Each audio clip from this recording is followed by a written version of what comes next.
For a long time, the Saab Gripen was the fighter jet world's underdog. In military circles and online forums, it was often dismissed, sometimes even with a hint of ridicule. Compared to the sheer brute force of American powerhouses like the F-15 or the stealthy mystique of the F-35, the compact Swedish jet seemed almost quaint.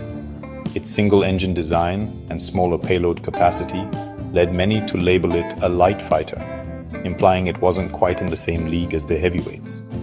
Pundits questioned if it could truly survive in a modern, contested airspace, often pointing to its reliance on cost-effectiveness and ease of maintenance as signs of compromise rather than strengths.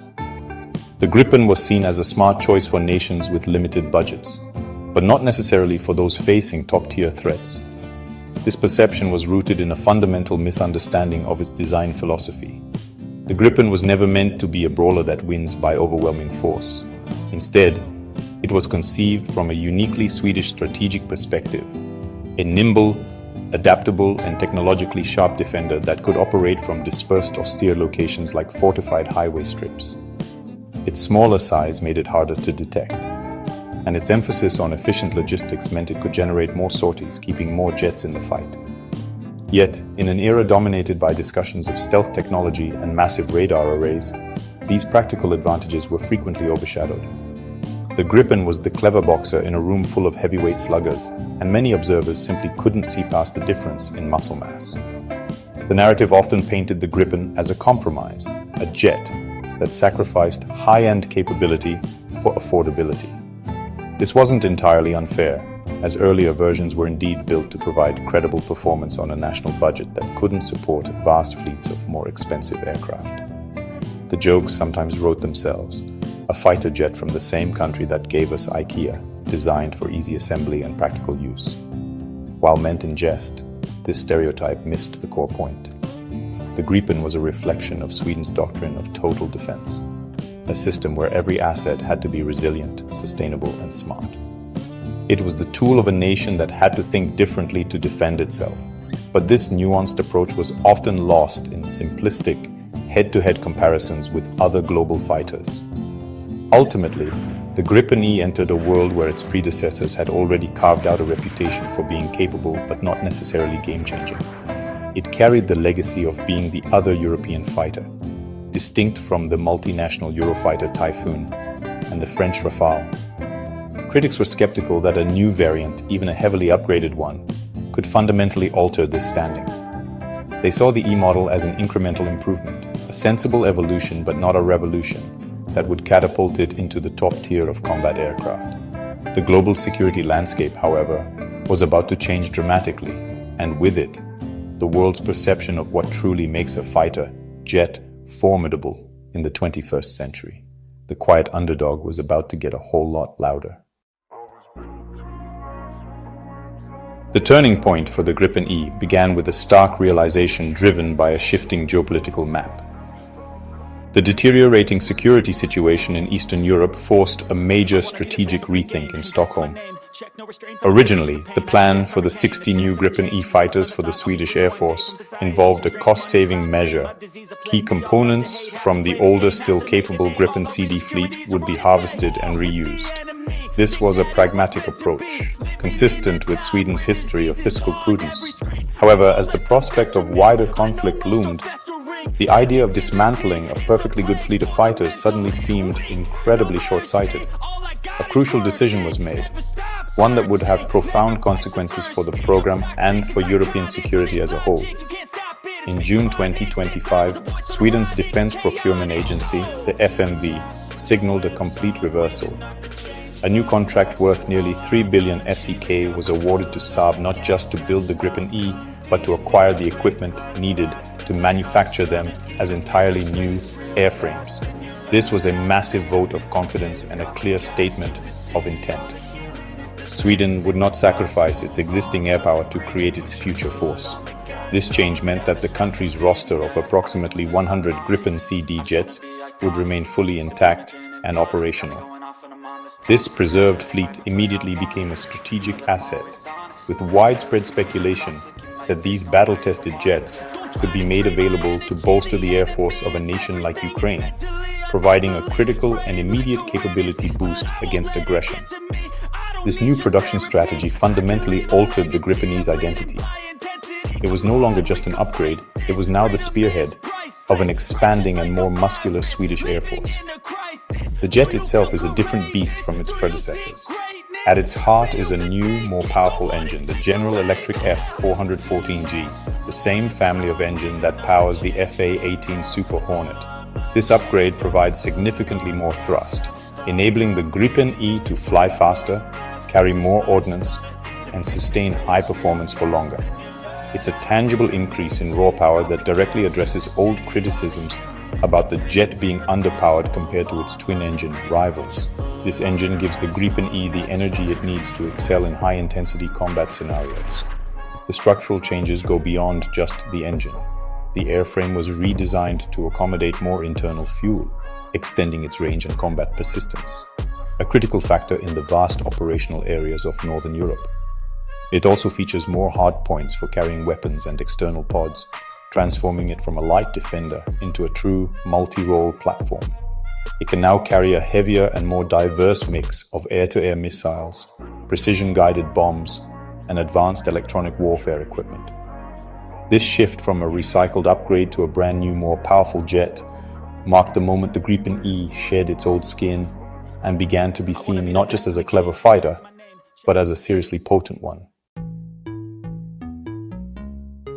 While the new engine and airframe provide the muscle, the Gripen E's true leap into the future lies within its digital architecture. The aircraft was designed from the ground up with a revolutionary approach to software that separates flight-critical systems from mission-specific ones. This brilliant design allows for rapid, almost plug-and-play integration of new technologies without requiring the entire aircraft's code to be recertified for flight safety. This is a game-changer in an era where software defines capability. While other modern fighters might take years to integrate a new sensor or weapon, the Gripen E can do it in a fraction of the time. This adaptability is its ultimate trump card, ensuring it can evolve to meet emerging threats faster than any competitor. This advanced architecture was put to the test in a stunning demonstration in mid-2025. In a project codenamed Project Beyond, Saab successfully integrated a sophisticated artificial intelligence agent known as Centaur directly into the Gripen E's mission system. In a series of groundbreaking flights, the AI autonomously analyzed sensor data in real time, processed complex tactical scenarios beyond visual range, and even cued the pilot on the optimal moment to engage a target. This wasn't a simulation. It was a live-fire exercise scenario with the AI acting as a true digital co-pilot. This achievement marks one of the first times true AI has been embedded in an operational fighter's core systems, moving the concept from a laboratory experiment to a tangible battlefield advantage. At the forefront of the Gripen E's sensory suite is its new active electronically scanned array radar. This advanced radar provides a massive leap in detection range, tracking capability, and resistance to enemy jamming. Unlike older mechanically scanned radars, an AESA can simultaneously track multiple targets in the air and on the ground while also conducting electronic warfare tasks. This is complemented by a passive infrared search and track system, which allows the Gripen E to hunt for targets without emitting any radar signals, making it a stealthy predator. This combination of active and passive sensors gives the pilot unparalleled situational awareness, allowing them to see first and shoot first. The jet's electronic warfare capabilities are arguably the most advanced of any fighter in its class. The Gripen E features a highly sophisticated and integrated suite of sensors and jammers designed to detect, identify, and neutralize enemy radar and missile threats.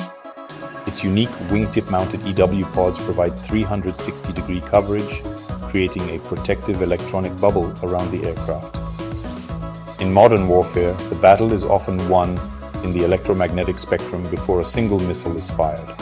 The Gripen E is built to dominate this invisible battlefield, blinding its enemies and ensuring its own weapons find their mark.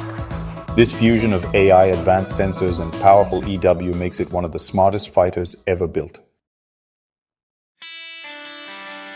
Sweden's historic decision to join NATO in March 2024 was the final element that cemented the Gripen E's status as a top-tier asset. Overnight, the Swedish Air Force and its premier fighter were integrated into the alliance's collective defense posture. This move instantly elevated the Gripen's importance from a national defender to a key guardian of NATO's northern flank, a strategically vital region bordering Russia.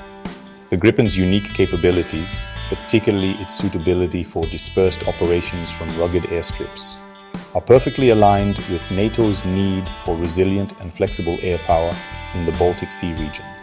It is no longer just Sweden's fighter, it is now part of the most powerful military alliance in the world.